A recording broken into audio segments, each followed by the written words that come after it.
Jail کے اندر احمد ابن اسحاق کہتے ہیں کہ ہم لوگ جیل میں تھے اور اس قید خانے میں ایک روز ہمارے امام کو لایا گیا، ان کے بھائی جعفر کو لایا گیا، دونوں کو لا کے ڈالا گیا۔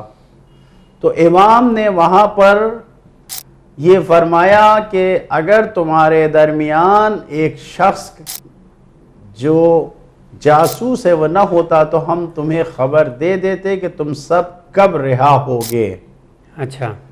اور اس کے بعد پھر امام نے اس شخص سے کہا کہ تم باہر جاؤ، اور پھر کہا کہ احذروا، اس سے بچو، یہ تمہارا جاسوس ہے، یہ قیدی نہیں ہے، یہ جاسوس ہے، اس سے بچو۔